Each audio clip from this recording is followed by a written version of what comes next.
उनका दर्द मैं समझता हूं, उनकी मुसीबत और ये गुस्सा मैं समझता हूं, क्योंकि तीर निशाने पर लगा है। भ्रष्टाचार पर एजेंसियां एक्शन ले रही हैं, उसको लेकर भी इतना गुस्सा, क्या क्या शब्दों का प्रयोग किया जा रहा है। अब बिचौलियों के लिए गरीबों को लूटना बहुत मुश्किल हो गया है। आपने ऐसी व्यवस्था बनाई थी, जिस बेटी का जन्म नहीं हुआ, उसको आपके यहां से विधवा पेंशन जाते थे। हमने ये फर्जी नामों को हटाने से करीब करीब 3 लाख करोड़ रुपया फर्जी हाथों में जाने से बचाया, गलत हाथों में जाने से बचाया। आज वॉशिंग मशीन से भी बड़ा कंधे पे लेकर के महिमा मंडन कर रहे हैं ऐसे चोरों का सार्वजनिक जीवन में। कौन सा कल्चर और देश की अभावी पीढ़ी को क्या प्रेरणा देना चाहते हो आप? कौन से रास्ते और ऐसी कौन सी आपकी मजबूरी है? जिसको जितना जुल्म मुझ पर करना है कर ले, मेरी भ्रष्टाचार के खिलाफ लड़ाई चलती रहेगी।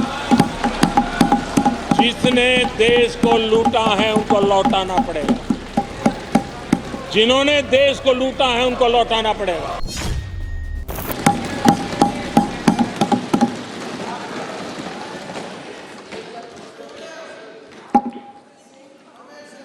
आदरणीय अध्यक्ष जी, यहां पर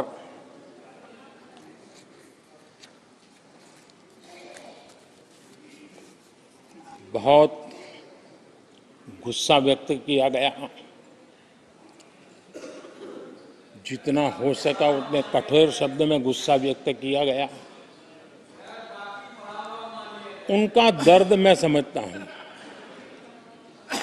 उनकी मुसीबत और ये गुस्सा मैं समझता हूं, क्योंकि तीर निशाने पर लगा है।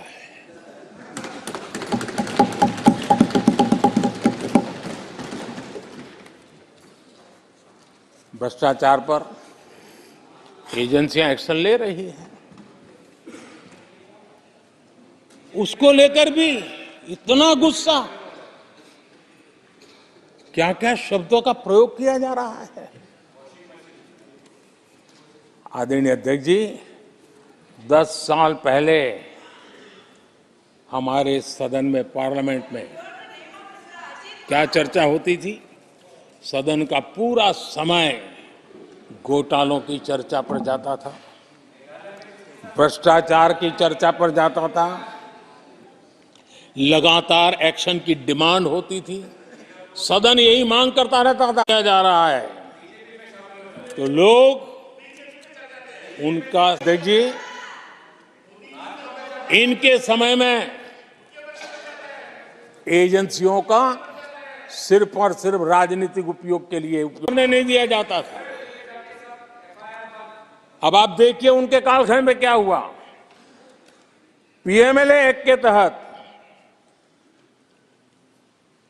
हमने पहले के मुकाबले 2 गुने से अधिक केस दर्ज किए।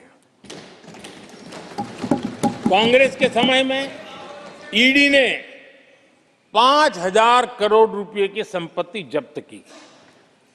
हमारे कार्यकाल में ईडी ने 1 लाख करोड़ रुपए की संपत्ति की। देश का लूटा हुआ माल देना ही पड़ेगा।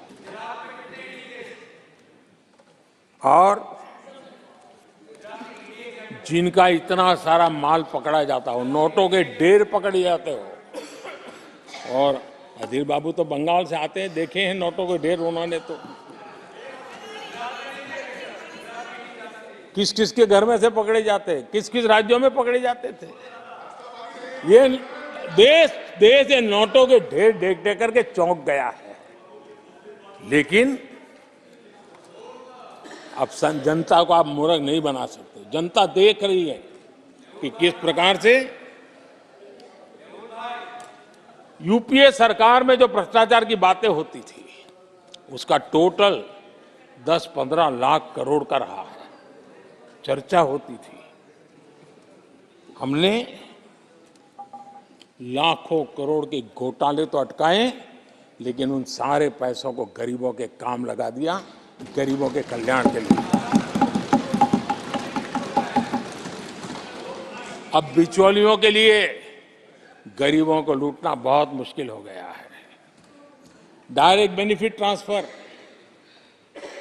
जनधन अकाउंट, आधार, मोबाइल, उसकी ताकत हमने पहचानी है। 30 लाख करोड़ रुपए से ज्यादा रकम हमने लोगों के खाते में सीधी पहुंचाई। और अगर कांग्रेस के एक प्रधानमंत्री ने कहा था कि 1 रुपया भेजते हैं 15 पैसे पहुंचते हैं, अगर उस हिसाब से मैं देखूं तो हम जो 30 लाख भेजे हैं, अगर उनका जमाना होता तो कितना रुपया कहां चला जाता, इसका हिसाब लगाइए। 15% मुश्किल से लोगों के पास पहुंचता, बाकी सब कहां चला जाता। आदरणीय अध्यक्ष जी, हमने 10 करोड़ फर्जी नाम हटाए हैं। अभी लोग पूछते हैं पहले इतना आंकड़ा था, क्यों कम हुआ? आपने ऐसी व्यवस्था बनाई थी कि जिस बेटी का जन्म नहीं हुआ उसको आपके यहां से विधवा पेंशन जाते थे। और ऐसे सरकारी योजनाओं को मारने के जो रास्ते थे ना, 10 करोड़ फर्जी नाम बंद किए। ये जो परेशानी है ना इन चीजों की है, क्योंकि रोजमर्रा की काय उनकी बंद हो गई है। आदरणीय अध्यक्ष जी, हमने ये फर्जी नामों को हटाने से करीब करीब 3 लाख करोड़ रुपया फर्जी हाथों में जाने से बचाया, गलत हाथों में जाने से बचाया। देश के टैक्स पेयर का पाई पाई बचाना और सही काम में लगाना, इसके लिए हमने जीवन खपा रखे हैं। आदरणीय अध्यक्ष जी, सभी राजनीतिक दलों को भी सोचने की जरूरत है और समाज में भी जो लोग बैठे हैं उनको देखने की जरूरत है। आज देश का दुर्भाग्य है, पहले तो क्लासरूम में भी कोई अगर चोरी करता था, किसी की कॉपी करता था, तो वो भी 10 दिन तक अपना मुंह किसी को दिखाता नहीं था।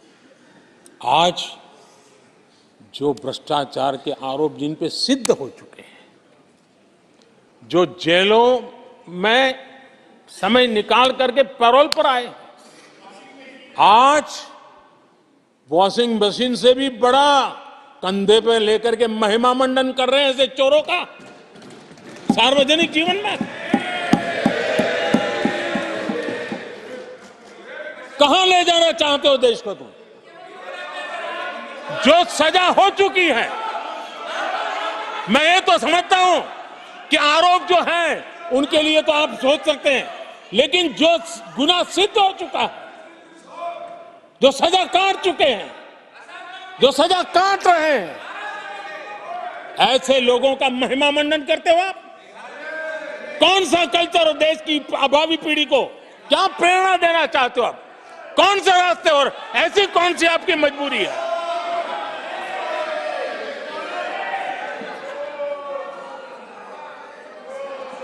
और ऐसे लोगों का महिमा मंडन किया जा रहा है, उनको महान बताया जा रहा है।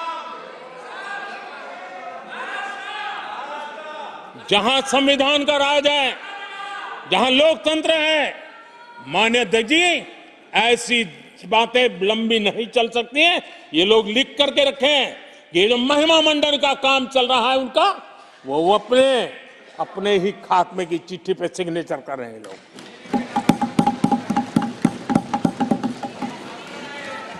आदरणीय अध्यक्ष जी, जांच करना ये एजेंसियों का काम है। एजेंसियां स्वतंत्र होती हैं और संविधान ने उनको स्वतंत्र रखा हुआ है। और जज करने का काम न्यायाधीश का है, जज करने का काम न्यायाधीश का है, और वो अपना काम कर रहे हैं।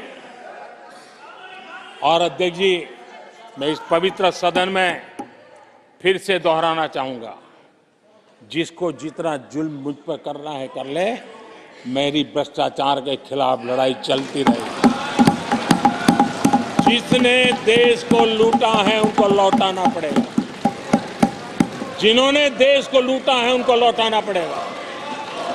ये मैं देश को इस सदन की पवित्र जगह से वादा करता हूं। जिसको जो आरोप लगाना है लगा लें, लेकिन देश को लूटने नहीं दिया जाएगा और जो लूटा है वो लौटाना पड़ेगा।